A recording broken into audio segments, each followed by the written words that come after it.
Hey guys, what is going on? I hope you all are doing well today. My name is Elliot. Welcome back to The Fragrance Well. So today we're going to be talking about the best pickups for me so far in the year of 2023. We're about halfway through the year as of me shooting this video. I have added quite a few fragrances to my collection, and I'm going to go through what I think are some of the best pickups for me so far. I got 10 of them, and we're going to talk about them right now.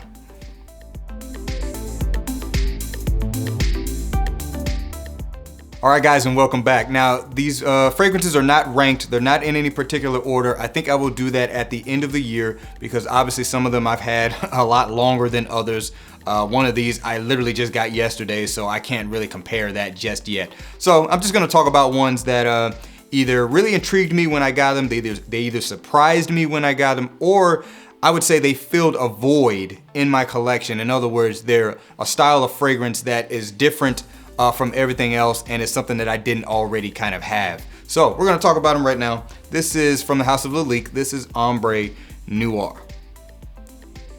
Ombre Noire from the house of Lalique. This one is kind of making the rounds through the community as being kind of a sleeper gem, as often is the case with a lot of Lalique fragrances. Lalique puts out some very high quality fragrances, and you can get them for just awesome prices from discounters. This one here, kind of sweet, boozy and woody. It makes me think of like a whiskey cellar at Christmas time. Some of the featured notes are peppermint, fig leaf, bergamot, frankincense, tobacco, cinnamon, papyrus, cedarwood, cognac, myrrh, and tonka bean. This was obviously a blind buy for me, and I was thoroughly surprised when I got this fragrance in. I have given it a test wear, so I haven't given it a full wear yet. I'm gonna give it some wears, I think later on in the year. For whatever reason, I don't know, I just don't wanna test it right now, but that might change. But I haven't given this a full wear yet, but I've been so blown away by the how good this smells, the quality of it, and also what it offers in my collection. I don't quite have anything like this just yet, so now I do. So I think it's just a great addition to my collection. Not super expensive. I think this could be a good, interesting one, really for anybody's collection. It may not necessarily be a favorite style of a lot of people, but I think overall this is one most people would enjoy. Once again, this is Ombre Noire from the house of Lalique. All right, and next one's coming from the house of Ramon Monegal. This is Next to Me. Ramon Monegal, Next to Me. This is definitely a Middle Eastern style fragrance. Features a pretty prominent note of peach. It's quite smoky, it's very incensey, and also has a lot of woods to support it. Some of the other featured notes are coconut, melon, nutmeg, rose, and incense, labdanum, jasmine, sandalwood, cashmeran, leather, and oud. This is another one I haven't given a full wear yet. I've given it a test wear, but I really enjoyed how it wore on my skin, lasted all day long. Really love that fruitiness it has in the opening, blends very nicely with the smoky incense accords, and like I said, it's very woody as well. This is another one that covers a hole in my fragrance collection that I don't really have. It's a very unique to my collection. I wouldn't call it a unique fragrance. I'm pretty sure I've smelled other stuff similar to this one or in the style of it. Like I said, very Middle Eastern style fragrance. It has rose, it has oud, it has spices, it has fruits, it has a lot of smokiness to it. That's not very unique, but this is a very good composition. And like I said, I didn't have anything like this in my collection until now. Really good fragrance, very interesting. Looking forward to giving this some more wears in the future. Once again, Next to Me from the house of Ramon Monegal. All right, next one's coming from the house of Nishane. As I said, this list is not ranked, but this one is definitely putting its hat in the ring for that possible top spot. This is Sultan Vetiver.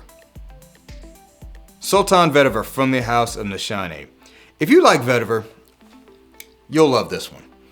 This one does everything Vetiver does well with some really kind of, I would almost call it royalty-like accords to support it. It's quite floral, it's dry, has a touch of booziness to it. There's absinthe in the opening, makes it very bright and brisk.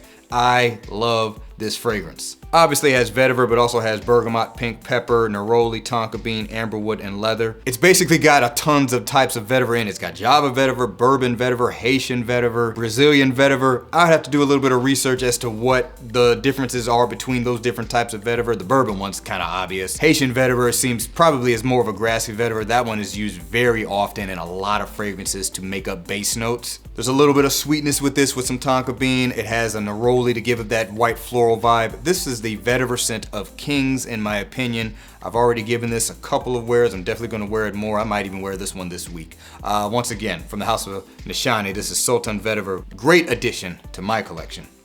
Alright, and this next one is definitely one that's going to put its hat in the ring for the best fragrance pickup in my collection for the year, and I imagine it's probably the same for a lot of people. From the house of Hermes, this is Terre d'Hermes Eau Givree. Terre d'Hermes Eau Givree, you know, this is going to be heavily worn by a lot of people this summer, I think.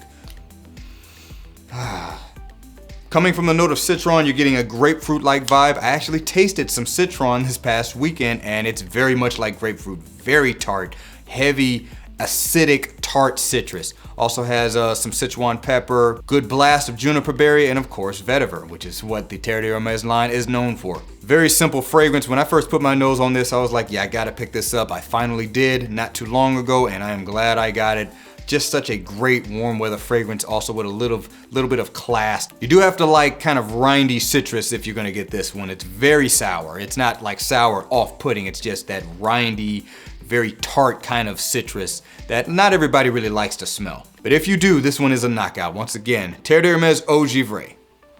All right, and this next one's coming from the house of the Harmonist, and this is my latest pickup. I literally bought this yesterday. This is Hypnotizing Fire. The Harmonist Hypnotizing Fire. Man, what a great, spicy, kind of boozy, sweet, slightly gourmand fragrance, and it does make you think of a fire hypnotizing you. You know, fire is kind of cool to look at, just don't play with it. But this fragrance definitely captures that essence of looking into a flame and admiring its beauty. Features notes of clove, pepper tree, pimento, praline, patchouli, Bulgarian rose, apopanax, benzoin, and vanilla. Now I do have a lot of spicy fragrances in my collection, but none of them quite come across like this does. So this does carry a uniqueness in my collection. It's also just a very high quality fragrances. All the fragrances from this house, you will never complain of quality. You might complain about the price though, they're not cheap, and as far as I can tell, you pretty much have to buy them either direct from the website or at Neiman Marcus, which is where they are primarily being carried right now as far as I know. Honestly, a lot of the fragrances from that house I really have an interest in. I might pick up 2 more from the house, but I knew I had to get this one first. If you're gonna get a fragrance from the Harmonist, it might as well be this one first. Great spicy, kind of smoky, alluring, kind of yummy fragrance. Once again, this is Hypnotizing Fire from the Harmonist. All right, and next one's coming from the house of Kajal. This is Lamar. Lamar from the house of Kajal. Featured this one in a few videos already. To me, this is like a sparkling rosé wine with fruits, primarily pineapple. This one definitely is a pineapple forward fragrance, very kind of sweet and slightly juicy pineapple fragrance. Has a little bit of spiciness with it, good amount of citrus. There's toffee in this to give it a slight gourmand edge, although I wouldn't really call this gourmand. Also some vanilla to add to that sweetness. Also features notes like apple, cardamom, red berries, rose, jasmine, magnolia, saffron, ambroxan, musk, toffee, vanilla, cedarwood, and moss. Great, uplifting, fruity, sexy, warm weather fragrance. I'm definitely going to be giving this a lot more wears in the summertime. I've already worn it a couple of times, and you'll be seeing it in many more videos. Once again, this is Lamar from Kajal. Moving on, the next one's coming from the house of Marc-Antoine Barrois. This is Ganymede. I've already talked about this one quite a bit too. Marc-Antoine Barrois' Ganymede.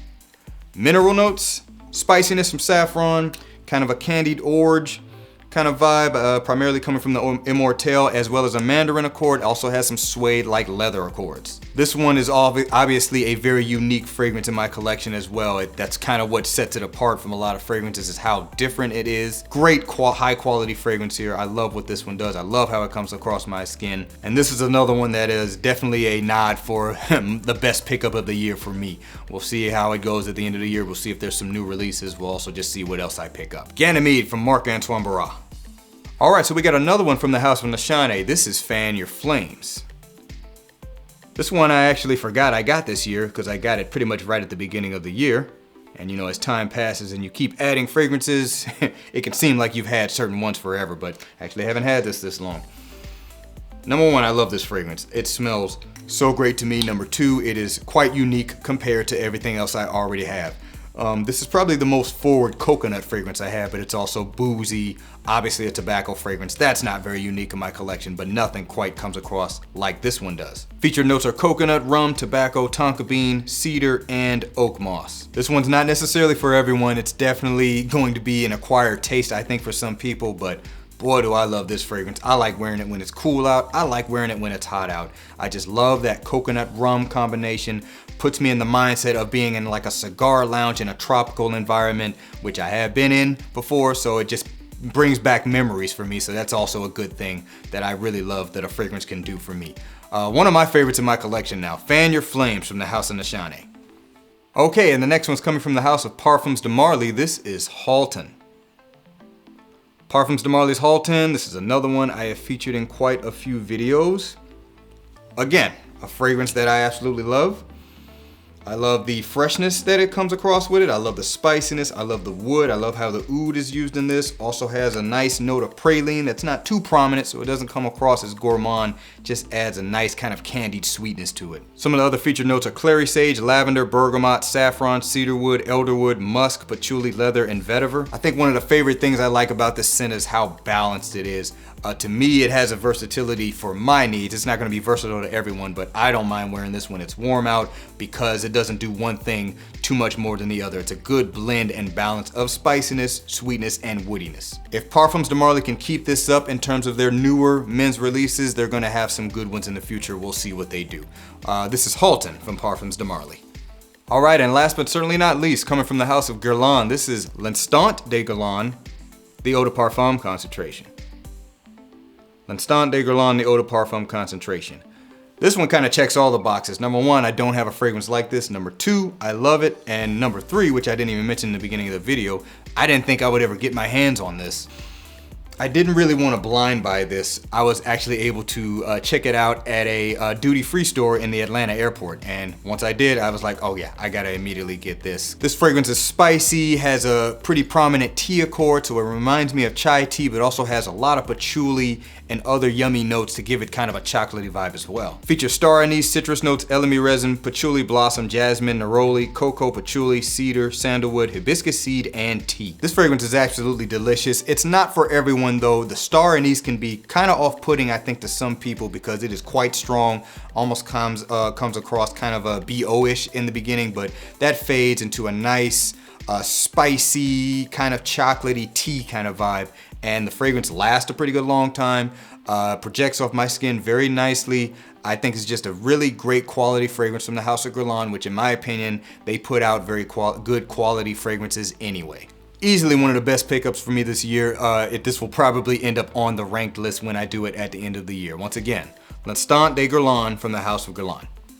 Okay guys, that was it. That was 10 fragrances that are some of my best pickups for the year so far, the year of 2023.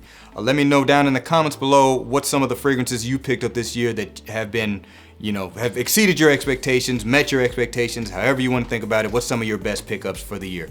Don't forget to like the video and subscribe to the channel if you like the content. Remember to be well and smell well, and I'll see you in the next episode of The Fragrance Well. Have a good day.